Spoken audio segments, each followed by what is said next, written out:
And wow, so this is hopes, and first this is more on hopes guys, kasi the universe, parang sa universe guys, bibigyan kayo ng multiple chances nito, no? Parang kahit magkamali ka, again, repeat. Magkamali ka, again, repeat. Magkamali ka, again, repeat. So, try and try until you succeed, mga kapigsi. The universe will give you endless chances, no? So, wag niyong sayangan yung chance na yon, mga kapigsi. Endless chance ito na binibigay sa'yo ni Universe Aquarius. So, yeah, napakasarap sa pakiramdam, guys.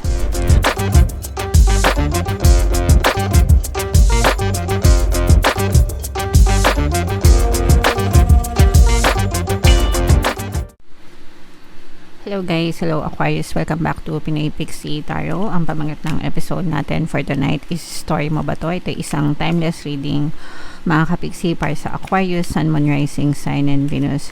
Sa reading natin guys, titingnan natin where you are right now, mga potential and challenges nyo, what you need to focus on, mga kapixie, past, present, and future energy, and yung potential future ng story nyo. So, unahin natin tong deck na to guys. Tingnan natin yung mga angel messages para sa inyo.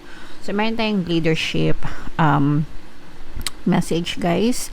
It's time for you to assume your leadership power and position and lovingly guide others. So, yeah. Makakatulong tayo sa ibang tao, mga kapixie, by guiding them towards the right direction, mga kapixie, especially sa mga bata, di ba? Tayo yung maging role model sa kanila, guys. And there are some people guys na talagang meron silang leadership skills, no? Yung parang magaling silang mamuno, parang meron silang kakayahan or kapasidad, capability na mamuno talaga and mag-inspire ng ibang tao. Whether physical guys or even sa social media, di ba? Pwede tayong encourage and mag-lead ng ibang tao. So, yeah, lead by example. Lead by a good example, mga kapixie. Okay?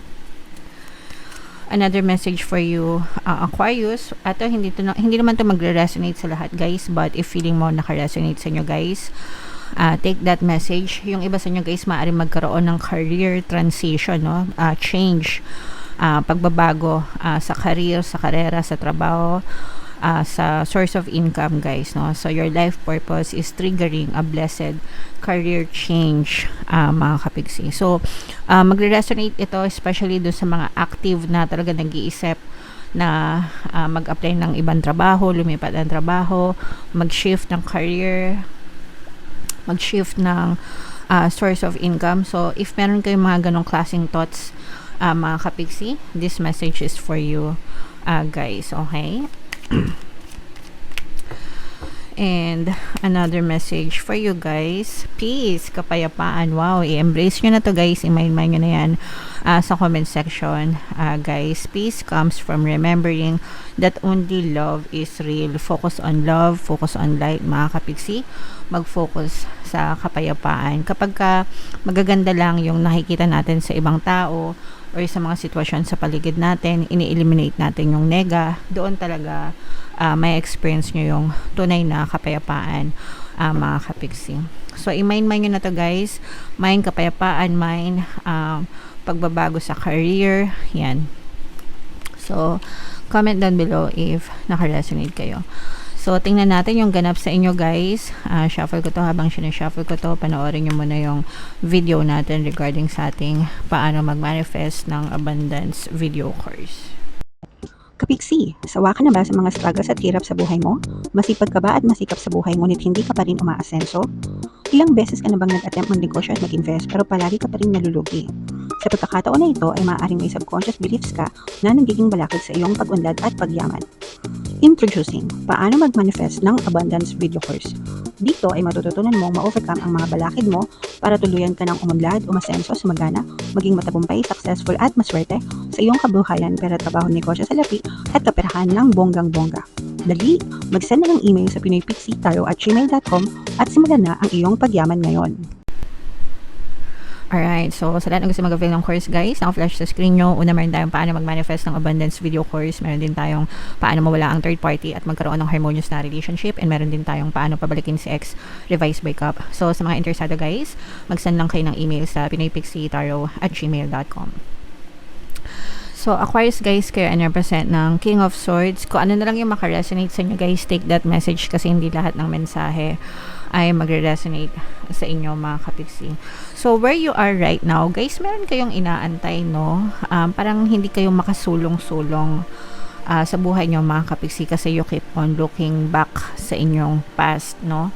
Parang feeling ko meron kayong inaantay or meron pumipigil sa inyo, may nag-hold back sa inyo from your past, kaya hindi kayo maka-move on. O kaya naman parang pwede rin na nagdududa kayo or meron kayong parang hindi pa fully prepared ba, no, yung inyong mga puso para mag-move forward kayo, especially in terms of career, in terms of sa trabaho, negosyo, ganyan. Parang meron kayong gustong subukan but at the same time nag-aalangan. So may mga alangan.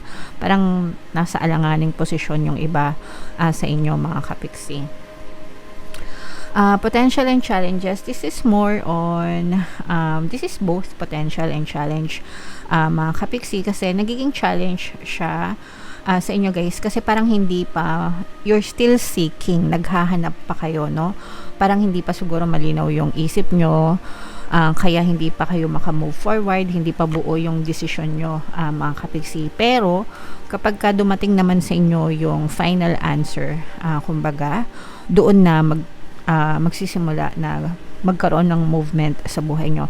Remember guys, no, yung energy nyo right now is parang nagdadalawang isip, nagdududa, may takot, ganyan, nangangamba. So, feeling ko hanggang hindi nyo nakikita hanggang hindi nyo nako-confirm sa sarili nyo na yun talaga yung gusto nyo, hindi kayo makaka-move forward, mga kapiksi. So, nagiging challenge siya. Guys, what to need to focus on guys, this is abundance of money, wealth, and riches. Dito kayo mag-focus guys. Ito yung magiging end result nyo if you keep on persisting and if you keep on moving forward, mga kapiksi, okay? So, syempre, kapag fino-focus natin yung energy natin, yung thoughts natin sa energy of abundance, pagpapala, kasaganaan, yun din yung paulit-ulit natin ma-experience sa buhay natin. Kaya ako nga kayo, palagi guys, ina-encourage na mag-affirm, especially when it comes to money, mga kapiksi. Money come to me, palagi ako may pera, palagi ako nagkakapera, I'm the king of abundance, I'm the queen of abundance, okay? So, yung mga ganun guys, so maraming doon kayo mag-focus, yun yung magiging end result nyo guys kapag nag-focus kayo sa abundance, okay? So, focus nyo lang mga kapiksi. And in yung recent past nyo guys, parang merong nag-encourage sa inyo, no? Parang ibig sabihin, parang in-encourage ka niya, Tagalog na encourage, pinalakas niya yung loob mo, no? Na subukan mo to, gawin mo yan. Parang binigyan ka niya ng idea, tapos pinush ka niya. So, wag mong sayangan yung encouragement niya eh. Kung in-encourage ka ng tao na to, kapiksi, ibig sabihin, siya naniniwala siya sa'yo. So, you have to believe in yourself as well, okay? And this is your greatest strength, mga kapiksi, no? This is a water sign, energy, Cancer, Pisces, Scorpio. Malakas yung intuition nyo, guys. Malakas kayong makiramdam for some of you. So, trust your intuition, guys, and magdasal kayo, no? Because your intuition are always being guided by your spirit guides. Mga spirit guides mo mismo yung gagabay sa'yo para hindi kayo magkamali sa desisyon nyo, mga kapiksi. And in the near future guys, no, ito very stressful ito. Ibig sabihin hindi siya magiging madali na journey, and this is because of your overthinking, no? So yung overthinking mo guys, yun yung magiging balakid sa smooth, sa madaling daan sana, no? Kasi you can always go sa smoother way or sa tougher way. Ibig sabihin, pwede ka dun sa smooth, sa madulas, smooth na daan, or dun sa baku-bakong daan, mga kapiksi, no? But, yung overthinking mo, kapiksi, yun yung magpapahirap sa'yo. So, imbis na magaan, lalo mo lang pinahihirapan yung sarili mo dahil sa overthinking mo. So, iwasan mo yung overthinking para para hindi ka masyadong mahirapan in the future, guys, no? And suggested approach, guys, you just have to believe in your dreams, mga kapiksi. Samahan mo ng init, no? Kumbaga, maging passionate ka sa mga dreams mo, sa mga pangarap mo. Buhayin mo yung init sa loob mo na, okay, gusto ko talaga to. I really want this. Hindi ako susuko hanggang hindi ko to nakukuha. Okay? So, dapat burning desire, mga kapiksi. Hindi lang basta desire, kundi burning desire talaga. Nagbabaga. Alright? And, what you need to know, guys, no, there will be disappointments, mga kapiksi, no? Reality check, guys, no? Life can be ups and downs, diba? Parang roller coaster, may taas, may baba, mga kapiksi. Pero always kayo mag-focus dun sa positive kaysa dun sa negative, mga kapiksi. Okay? Kasi kahit nasabihin mo may mga negative dyan, palagi pa rin may mga positive dyan. So, ito yung tingnan nyo, guys. So, kunwari, ito yung negative, ito yung positive. So, wag nyo titigan masyado yung negative, guys. Meron pang positive na natitira sa nyo. So, dito kayo mag-focus, mga kapiksi. And for all you know, dadami yung positive na yan. Magmumultiply yan sa buhay mo. Okay? And wow, so this is hopes, and first this is more on hopes, guys, kasi the universe, parang sa universe, guys, bibigyan kayo ng multiple chances nito, no? Parang kahit magkamali ka, again, repeat. Magkamali ka, again, repeat. Magkamali ka, again, repeat. So, try until you succeed, mga kapiksi. The universe will give you endless chances, no? So, wag niyong sayangan yung chance na yon, mga kapiksi. Endless chance ito na binibigay sa'yo ni Universe Aquarius. So, yeah, napakasarap sa pakiramdam, guys. And, yung potential future nyo, mga kapiksi, no? May mararating din kayo, small steps, mga kapiksi, no? Yung mga small steps nyo, mga kapiksi, may mararating din kayo. So, wag kayong magmadali, wag kayong maging atat. Alisin yung mga takot sa puso nyo. Believe in yourself. Panindigan nyo yung gusto nyo, mga kapiksi. Yung mga small steps nyo, it will get you to your desired state, mga kapiksi, in the future. Okay? So, walang sukuan, guys. Push lang ng push, mga kapiksi, hanggang sa marating nyo yung mga bagay na gusto nyo. So, ito, guys, i-mind nyo na itong mga abundance of money na to, itong multiple chances, mga kapiksi. Yan, i-mind nyo na yan sa comment section, guys. Bunot lang tayo ng isa pang card para sa inyong additional na mensahe. I'm unapologetic about what I desire and trust that what I focus on will grow. So, kung ano yung gusto mo, ibig sabihin, do it, no? Walang masama.